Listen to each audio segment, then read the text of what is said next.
Next हम लोग देखते हैं एप्लीकेशन ऑफ कॉन्टिन्यूटी। ठीक है,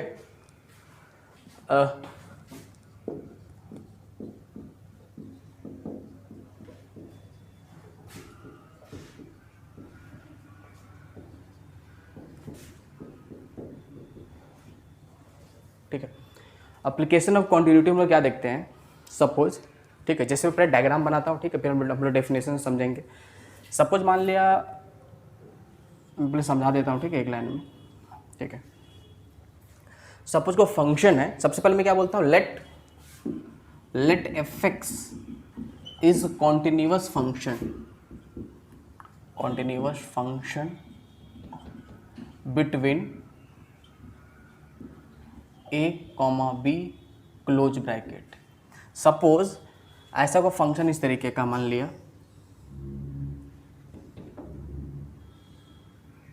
ठीक है, suppose this is A and this is B, means A से लेकर बी तक मेरा फंक्शन कॉन्टिन्यूअस होगा, तभी एप्लीकेशन ऑफ मतलब मीन्स कॉन्टिन्यूटी में जो बात कर रहे हैं यहाँ पे मेरा फंक्शन कॉन्टिन्यूअस होना कंपलसरी है, अदरवाइज जो मैं अभी डिस्कस कर रहा हूँ सब कुछ फेल हो जाएगा। ठीक है, तो ए से लेकर बी तक मीन्स खुद ए एंड खुद बी इस पर्टिकुलर डोमेन में या पर्टिकुलर एक्स में बोल सकते हैं मेरा फंक्शन क्या होना चाहिए, पहला चीज कॉन्टिन्यूअस होना चाहिए। ठीक है, देन अब देखो मैं सपोज बोला कि यहाँ पे इसका सबसे बॉटम पॉइंट जो है इसको मैं स्मॉल टी बोल दिया, ठीक है, एंड इसका मैक्सिमम जो वैल्यू आएगा, suppose this is capital T. ठीक है, अगर फंक्शन मेरा ए से लेकर बी के बीच में कॉन्टिन्यूअस फंक्शन है, then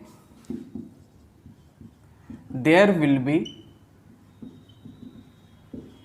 minimum value of function, bracket में से मैं इसको स्मॉल टी बोल दिया, ठीक है, and maximum value of function,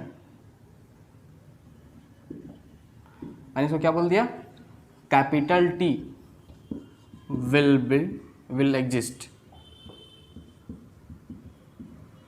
ठीक है, अब इसने क्या बोला, देखो मैंने क्या बोला कि अगर ए से लेकर बी तक मेरा कॉन्टिन्यूअस फंक्शन है, ठीक है, तो इस फंक्शन का एक मिनिमम वैल्यू आ रहा होगा, एक मैक्सिमम वैल्यू आ रहा होगा। ठीक है, अब देखो इसका मिनिमम वैल्यू क्या हो गया, स्मॉल टी से लेकर कैपिटल टी तक, है ना। अब इसके साथ में और क्या बोल सकता हूँ, इस पर्टिकुलर फंक्शन का, इस पर्टिकुलर डायग्राम को देखकर मैं क्या बोल सकता हूँ, बिल्कुल कॉन्टिन्यूअस है, किसी जगह पे ग्राफ में ब्रेक नहीं है। ठीक है, अगर मेरे को इसका रेंज निकालना होगा तो range of function will be, क्या बोलेंगे, स्मॉल टी से लेकर कैपिटल टी तक में से एक तरह से y का वैल्यू दे रहा है, एक तरह से क्लोज ब्रैकेट, ये सब क्या हो जाएगा, रेंज हो जाएगा। साथ में मेरा फंक्शन जो होगा उसको कुछ बोलने की जरूरत नहीं, बाउंडेड फंक्शन होगा। फंक्शन क्या होगा, फंक्शन विल बी बाउंडेड। बात समझ में आ रहा है, हम लोग डिस्कस कर चुके बाउंडेड के बारे में। मीन्स बाउंडेड क्या होता है, अगर प्लस इन्फिनिटी और माइनस इन्फिनिटी का टर्म अगर रेंज में नहीं आता है तो फंक्शन मेरा क्या होता है, फंक्शन मेरा बाउंडेड फंक्शन हो जाता है। और ऑफकोर्स अब मैं बोल सकता हूँ कि अगर मैं इसका मिनिमम वैल्यू के नीचे एक लाइन ड्रॉ किया और मैक्सिमम वैल्यू के ऊपर भी अगर मैं लाइन ड्रॉ कर दूँ और उस लाइन को अगर ये कोई फंक्शन क्रॉस ना कर पाए तो मेरा फंक्शन क्या हो जाएगा, बाउंडेड। मीन सिंपल सी बात है, प्लस इन्फिनिटी और माइनस इन्फिनिटी का टर्म रेंज में नहीं दिखना चाहिए, अदरवाइज अनबाउंडेड हो जाता है। ठीक है, तो ऑफकोर्स बाउंडेड मीन्स बोल सकते हैं। ठीक है, और मैं ये भी बोल सकता हूँ कि इसमें इसके बीच में स्मॉल टी से लेकर कैपिटल टी के बीच में अगर कोई समय वाई का वैल्यू लिया तो उसके कॉरस्पॉन्डिंग एक एक्स तो पक्का आना ही होगा, ये आएगा ही आएगा। ठीक है, मैंने क्या बोला, अगर मैं स्मॉल टी और कैपिटल टी के बीच में कोई सा वैल्यू लिया, ठीक है, तो उसके बीच में y के कॉरस्पॉन्डिंग एक मेरा क्या जाएगा, एक मेरा x का वैल्यू आना ही आना है। ठीक है, तो यहाँ से मेरे क्या समझ में आ रहा है, ठीक है, सपोज मैं बोल दिया लेट में बोल दूँ, let any p which belongs to small t to capital T, then there exist q belongs to a, b close bracket. ठीक है, बोला क्या गया है, अगर p में अगर सपोज स्मॉल t से लेकर कैपिटल T मीन्स कोई सा y का वैल्यू लिया तो उसके कॉरस्पॉन्डिंग x का वैल्यू मीन्स a से लेकर b के बीच में पक्का आ जाएगा। मीन्स मैं अगर फंक्शन में सपोज मैं बोलता हूँ एफ क्यू में पुट किया, ठीक है, एफ क्यू मीन्स फंक्शन में एफ एक्स सपोज दे रखा है, ठीक है। अगर मैं क्यू कहाँ से कहाँ तक a से लेकर b तक क्लोज ब्रैकेट मीन्स a भी इंक्लूडेड और b भी इंक्लूडेड है, तो इसके पीछे में कोई सा वैल्यू लिया, सपोज q ऐसा नहीं कि यहाँ पे मैं q दैट मीन्स a से लेकर b के बीच में इनफाइनाइट पॉइंट है, कोई सा वैल्यू अगर मैं पुट करता हूँ तो इसके इस x से कॉरस्पॉन्डिंग क्या हो जाएगा, y आ जाएगा। और y क्या सब y सपोज में क्या बोल दिया इक्वल टू क्या हो जाएगा, this it will be p, ठीक है। सपोज यहाँ में ले सकेगा, सपोज को पॉइंट यहाँ पे q पॉइंट है, ठीक है, तो इसके कॉरस्पॉन्डिंग क्या बोलेंगे, एक तरह से क्या हो जाएगा, ये फंक्शन एफ एक्स है तो एफ क्यू हो जाएगा। बात समझ में आ रहा है। और एफ क्यू जो वैल्यू निकलेगा मैं मान लिया ठीक है, इसको मैं क्या बोलते हैं पी। अब पी स्मॉल टी से लेकर कैपिटल टी के बीच में कुछ ना कुछ वैल्यू आएगा, ठीक है। तो ये बोलता है एप्लीकेशन ऑफ कॉन्टिन्यूटी। बात समझ में आ रहा है। अगर मैं बोलूँ ऐसा दे रखा हो सपोज कहीं पे, ठीक है, दूसरा ग्राफ दे रखा हो, सपोज ऐसा दे रखा हो, ध्यान देना, सपोज ये रहा,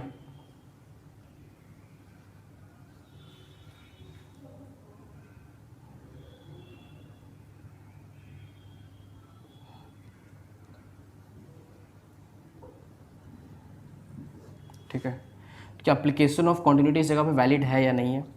पहला चीज़ ये भी a कॉमा बी दिख रहा है, मीन्स कुछ भी छूटा नहीं है। मीन्स अगर डोमेन की बात करूँ तो डोमेन इस फंक्शन का क्या होता है, a कॉमा बी हो गया डोमेन, इसमें कोई शक वाली बात नहीं है। बट फंक्शन कॉन्टिन्यूस नहीं, यहाँ पे ग्राफ में ब्रेक आ जा रहा है, ठीक है। अब तुम बोलोगे इसका भी मैक्सिमम पॉइंट आ रहा है कैपिटल टी, इसका मिनिमम पॉइंट आ रहा है स्मॉल टी, तो बिल्कुल वैलिड नहीं है, क्योंकि यहाँ पे मेरा फंक्शन क्या हो जा रहा है, ग्राफ में ब्रेक आ जा रहा है, ठीक है। तो इसमें क्या बोलेगा, एप्लीकेशन ऑफ कॉन्टिन्यूटी इस जगह पे फेल हो जाते हैं, हम लोग बात ही नहीं करना इस जगह पे। पहला कंडीशन क्या था कि फंक्शन को कॉन्टिन्यूस में, इसलिए मैं स्टार्टिंग में लिखा था इस जगह पे कि function should be continuous between small A to small B close bracket, means इसके बीच में फंक्शन में कॉन्टिन्यूस रहा, ग्राफ ब्रेक ना हो, तभी आगे बात करेंगे।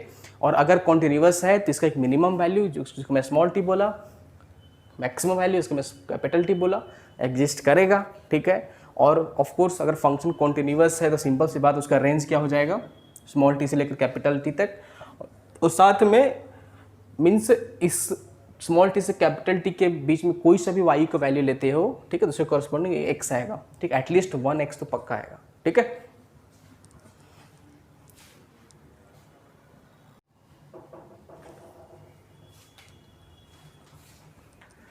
नेक्स्ट हम लोग देखते हैं इंटरमीडिएट मीन वैल्यू थ्योरम क्या बोलता है, ठीक है। एप्लीकेशन ऑफ कॉन्टिन्यूटी सभी को समझ में आ गया है ना। अब मैं क्या बात कर रहा हूँ, इंटरमीडिएट मीन वैल्यू थ्योरम, ठीक है। इसमें देखो, इसमें क्या बोला गया है, let function fx is continuous in a comma b close bracket, then there exists a number, ठीक है, देयर एग्जिस्ट नंबर, ठीक है, कुछ भी सपोज मैं बोल दिया सी, ए बी हो गया, C belongs to A comma B, ठीक है। मीन्स क्या बोला गया है, अगर फंक्शन मेरा ए से लेकर बी के बीच में कॉन्टिन्यूस है क्लोज इंटरवल में, ठीक है, तो एक नंबर होगा, ठीक है, सी होगा जो ए और बी के बीच में लाई करेगा, ठीक है। मीन्स बोलने का मतलब क्या हुआ, ठीक है, फिर हम लोग बोलते सच दैट, ऐसे मैं बोल सकता हूँ सच दैट, सपोज फंक्शन में लिखा एफ सी जो होगा मेरा किसके इक्वल हो जाएगा, F A plus F B divide by इसके बीच में। बोला क्या कि बात को समझना, जैसे मैंने डायग्राम कुछ देर पहले बनाया था, ठीक है, वैसा ही सपोज मान लिया इस तरह के डायग्राम इक्वल रहा, ठीक है ना। यहाँ पे क्या हो गया, इस जगह पे सपोज यहाँ पे स्मॉल टी हो गया, यहाँ पे क्या हो गया, कैपिटल टी आ गया, है ना। इस जगह स्मॉल ए, यहाँ पे पी। अब सपोज देखो ऐसे सोचना, मान लीजिए सपोज ये वाई एक्सिस रखा है, ऐसे समझो इस तरीके से, ज़्यादा बेटर तरीके से समझ में आएगा, ठीक है। अब अगर वाई एक्सिस ये रहा, ठीक है, तो यहाँ पे जैसे मैं बोलता हूँ सपोज इसका बॉटम पॉइंट जो है, ठीक है, या फिर ये बात करो, देखना इस जगह पे सपोज अगर एक्स में बी लिखते हो तो यहाँ कोऑर्डिनेट क्या होगा, बी कॉमा एफ बी हो जाएगा। This is suppose F X function दे रखा है, ठीक है, एक्स कोऑर्डिनेट बी, तो एफ एक्स में मैंने बी पुट किया तो वाई कोऑर्डिनेट क्या हो गया, एफ बी आ गया। उसी तरीके से अगर यहाँ पे ए है, ऑफकोर्स ए से लेकर बी के बीच में क्लोज इंटरवल मेरा फंक्शन क्या कॉन्टिन्यूअस है, किसी जगह पे ब्रेक वगैरह नहीं है, इन सारा एप्लीकेशन ऑफ कॉन्टिन्यूटी को फुलफिल कर रहा है।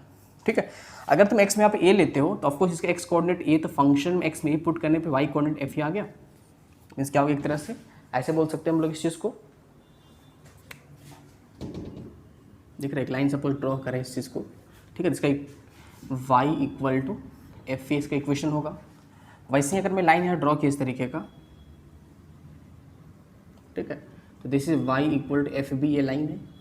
ठीक है, तो इसने क्या बोला, एक छोटा सा रिलेशन है, सिंपल सा चीज़ है। ठीक है, इसने क्या बोला कि एक c होगा जो a से लेकर b के बीच में लाई करेगा।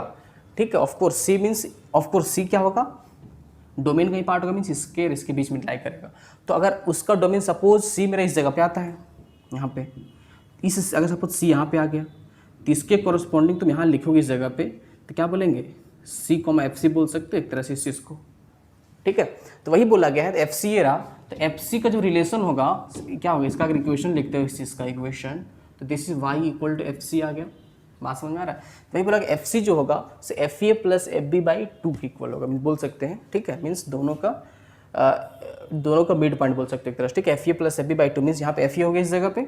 ठीक है, तो अगर वाई एक्सिस है तो क्या हो गया, this is F A and this is F B हो गया। तो इसी के बीच में F A plus F B by 2, तो ऑफकोर्स एफ सी किसके बीच में कहीं पे आता आ रहा होगा। एग्जैक्ट फिक्स लोकेशन है कि सी इसी जगह, सी यहाँ पे भी हो सकता है, सी इस जगह पे हो सकता है। ठीक है, अगर सी को सपोज तुम यहाँ पे लेते हो तो एफ सी मेरा क्या हो गया, इधर आ जाएगा एफ सी। बात समझ में आ रहा है, तो एफ सी किसके इक्वल होगा, F A plus F B by 2 के इक्वल मेरा एफ सी का एक रिलेशन आ जाएगा। ठीक है, इस चीज़ को ध्यान रखना है। और फिर वही चीज़ है ना, कि कॉन्टीन्यूअस होना ही चाहिए, ए से लेकर बी के बीच में क्लोज इंटरवल। ठीक है, और साथ में क्या होना चाहिए, F C equal to F A plus F B by 2 के इक्वल आना चाहिए। ठीक है, तो इस रिलेशन का हम लोग यूज़ करेंगे। अगर बोला जाए कि फंक्शन मेरा continuous A comma B close interval में, तो there exist a number C, जो सी क्या होगा, ठीक है, ए से लेकर बी के बीच में लाई कर रहा होगा। तो सपोज एफ सी कहीं भी चले जाए, मान लो एफ सी यहाँ पे आ गया, ठीक है, सपोज एफ सी ये रहा, तो अगर एफ सी यहाँ पे है, ठीक है, तो यहाँ जाओगे तो आपको सी का लोकेशन ही हो जाएगा, इन सी डिफरेंट आता रहेगा। ठीक है, और ऐसा बिल्कुल नहीं कि एक ही सी, एक से ज़्यादा भी सी आ सकता है। सपोज ऐसा डायग्राम हो जाए, देखो इस तरीके का डायग्राम। ठीक है, यहाँ पे क्या है, ए इस जगह पे बी। ठीक है, तो यहाँ पे क्या होगा, इसको ए कॉमा एफ ए बोलोगे and this is B comma F B बोलोगे। ठीक है, अब ध्यान से देखना इस जगह पे, अब क्या हो जाएगा, यहाँ से क्या मेरे को समझ में आ रहा है कि एफ ए, ठीक, एक्स मेरा डिफरेंट है, मीन्स ऑफकोर्स बी मेरा ए से ग्रेटर है, बी क्या इस जगह पे ग्रेटर देन ए है, but F A equal to F B आ गया। तो ऑफकोर्स अगर F A equal to F B है तो यहाँ से रिलेशन क्या आएगा, F C equal to F A plus F B by 2 होता है। अब मेरे को समझ आ रहा है कि एफ ए और एफ बी तो सेम है, तो यहाँ से क्या समझ में आ रहा है, F A plus F A divide by 2 तो इक्वल टू एफ ए आ गया, सॉरी, ठीक, बिल्कुल सही है, एफ ए आ गया। मीन्स क्या मैं बोला, F C equal to F A equal to क्या हो गया, एफ बी हो गया। बात समझ में आ रहा है, मीन्स यहाँ से क्या हुआ कि ऐसा बिल्कुल नहीं कि जो वैल्यू आएगा वो इसी के बीच में आएगा। ठीक है, मीन्स मैंने क्या बोला कि एक रिलेशन क्या होगा, एफ सी क्या, किसके एफ सी जो रिलेशन आएगा वो F A plus F B by 2। ठीक है, वहाँ से हम लोग एफ सी फाइंड करेंगे, और एफ सी अगर मेरे को पता चल जाएगा तो उसके कॉरस्पॉन्डिंग हम लोग सी का लोकेशन मीन्स एक्स का लोकेशन फाइंड कर लेंगे। ठीक है, तो क्लियर है यहाँ पे। ठीक है, इसमें क्वेश्चन में क्या कैसा क्वेश्चन पूछेगा, बोलेगा फाइंड द वैल्यू ऑफ सी। ठीक है, तो सी निकालना हो, सबसे पहले हम लोग एफ सी निकाल लेंगे, और अगर मेरे को एफ सी पता चल जाएगा, ठीक है, सपोज मेरे को एफ 2 पता चल जाए, तो एक्स इक्वल टू हमने क्या पुट किया, 2 पुट करा, तो वहाँ पे एक्स इक्वल टू हम लोग वहाँ से फाइंड कर सकते हैं। ठीक है, जब क्वेश्चन भी करेंगे तो और भी बेटर तरीके से क्लियर हो जाएगा। तो यहाँ पे मेन चीज़ क्या था, F C equal to F A plus F B by 2, F A और एफ बी इस जगह पे क्या है, दोनों आपस में इक्वल है। ठीक है, और एफ सी इक्वल टू क्या रिलेशन आता है, F A plus F B by 2। यहाँ पे इस जगह पे क्या हुआ था, इसमें क्या हो गया, अब देखो यहाँ पे क्या हुआ, सी का दो वैल्यू आ गया, सी इक्वल टू ए भी हुआ और सी इक्वल टू बी हो गया। ठीक है, तो एटलीस्ट एक सी तो पक्का होगा, यहाँ पे एक से ज़्यादा सी भी आ सकता है। हम लोग लाइन में इसमें एक पॉइंट में और लिख सकता हूँ। ठीक है, using this theorem location location of C will not identify. Means हम लोग ये पता तो कर सकते हैं कि ठीक है इसके बीच में एक ए और बी के बीच में एक सी आ रहा होगा जो, ठीक है, बट सी का एग्जैक्ट लोकेशन क्या होगा इस थ्योरम को यूज़ करके हम लोग फाइंड नहीं कर सकते। कुछ और तरीका अप्लाई करके हम लोग सी को फाइंड कर लेंगे, बट इसको यूज़ करके हम लोग फाइंड नहीं कर सकते। ठीक है, तो आई होप यहाँ तक क्लियर होगा।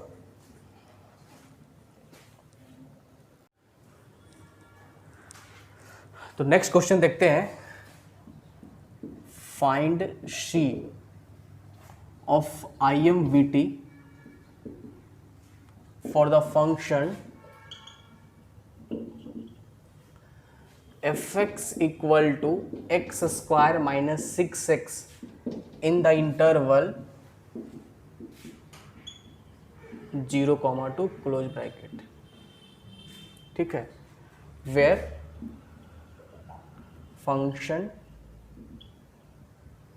is continuous in the interval. ठीक है, मीन जैसे अगर मैं IMVT वर्ड यूज करा दैट मीन्स बाय डिफॉल्ट समझ में क्या आया कि मेरा फंक्शन ए से लेकर बी के बीच में क्या है, ऑफ कोर्स कॉन्टिन्यूअस है, क्लोज ब्रैकेट है, कहीं ग्राफ ब्रेक नहीं है। ठीक है, तो ये क्वेश्चन जो है सो अब fx equal to X square minus 6x दिखा। जैसे IMVT मेरे को दिमाग में हिट करा मेरे को, तो मेरे को यहाँ से क्या समझ में आ रहा है, FC equal to FA plus FB/2 एक रिलेशन होता था, तो उस रिलेशन का हम लोग यूज़ करने की कोशिश करेंगे। तो यहाँ से fx इक्वल टू क्या दे देगा फंक्शन मेरा, एक्स स्क्वायर माइनस 6x, या फिर यहाँ पे कॉन्टिन्यूअस लिखने का जरूरत भी नहीं था क्योंकि मेरे को समझ में आ रहा है दिस इज पॉलिनोमियल एक्सप्रेशन। और पॉलिनोमियल एक्सप्रेशन क्या होता है, ऑल डोमेन में कॉन्टिन्यूअस होता है, किसी जगह ब्रेक नहीं होता है। ठीक है, बट मेरे को 0 से लेकर 2 क्लोज ब्रैकेट इस इंटरवल में चेक करना है ना। तो एक्स्ट्रा फालतू का इन्फॉर्मेशन दिया होगा, ना भी रहे तो भी यहाँ पे कॉन्टिन्यूअस लिखने की जरूरत नहीं है। ठीक है, अब देखो अगर मैं यूजिंग IMVT, अगर मैं IMVT का यूज़ करता हूँ, इंटरमीडिएट मीन वैल्यू थ्योरम को मैं अगर मैं यूज़ करूँ, तो यहाँ से FC इक्वल टू क्या हो गया, FA प्लस FB/2 आ गया। ठीक है, FA means A, B close interval, that means A के जगह पर मैं क्या पुट करता हूँ, 0 अगर मैं पुट करता हूँ इस फंक्शन में तो क्या हो गया, ठीक है 0 हो गया। और अगर मैं इस फंक्शन में पुट किया 2 तो क्या हो गया, 2 का square 4 minus 6 into 2 which is 4 minus 12 which is minus 8, F2 कितना आ गया -2। तो यहाँ से FC इक्वल टू मैं F0 प्लस F2/2 अगर करता हूँ तो यहाँ से F0 का वैल्यू कितना आ रहा है 0, F2 कितना आ गया -8 डिवाइड बाई 2। क्लियर है ना। तो क्या हो गया, यहाँ से FC कितना आ गया, दिस इज -4, FC -4 आ गया। ठीक है, FC -4 हो गया। अब एक काम करता हूँ, इस फंक्शन में x में मैंने क्या पुट करा, c पुट कर दिया। तो जहाँ जहाँ x दिखा हर जगह x में c, x को c से रिप्लेस करना पड़ेगा, तो c स्क्वायर माइनस 6x, और FC किसके इक्वल था, -4 के इक्वल था। ठीक है, तो यहाँ से क्या हो जाएगा, c स्क्वायर माइनस 6, यहाँ पे c है 6c प्लस 4 इक्वल टू 0, एक सिंपल सा क्वाड्रेटिक है। तो अगर मैं यहाँ पे c निकालूँ तो c क्या हो जाएगा, माइनस भी, that means 6 plus minus root under 36 minus 16/2। तो यहाँ से c क्या हो गया, मेरे को दिख रहा है 3 प्लस माइनस रूट 5 हो जाएगा। ठीक है, मीन्स c का 2 वैल्यू आया, 3 प्लस रूट 5 और c क्या आ गया 3 माइनस रूट 5। और IMVT में हम लोग जस्ट कुछ देर पहले देखे थ्योरम क्या बताता है कि जो c मेरा है और जो 3 माइनस रूट 5 दिख रहा है और 3 प्लस रूट 5 दिखा, तो c हमेशा a और b इसी इंटरवल में होगा। तो 0 से लेकर 2 वाले इंटरवल में ही c लाई करेगा, ऐसा ना हो कि 0 से पहले या फिर 2 से बड़ा हो जाएगा, बिल्कुल नहीं। अब तो यहाँ पे c का 2 वैल्यू आता है, एक 3 प्लस रूट 5, तो ऑफकोर्स 3 प्लस रूट 5 तो 2 से भी ग्रेटर हो गया, तो इसको रिजेक्ट कर देंगे। और 3 माइनस रूट 5 ऑफकोर्स 0 से लेकर 2 के बीच में कहीं लाई कर रहा होगा। ठीक है, तो मेरा जो इस पर्टिकुलर क्वेश्चन का आंसर होगा वो c इक्वल टू क्या होगा 3 माइनस रूट 5। इस तरीके से हमने c का वैल्यू को ऑब्टेंड कर लिया। आई होप यहाँ तक क्लियर होगा सभी को।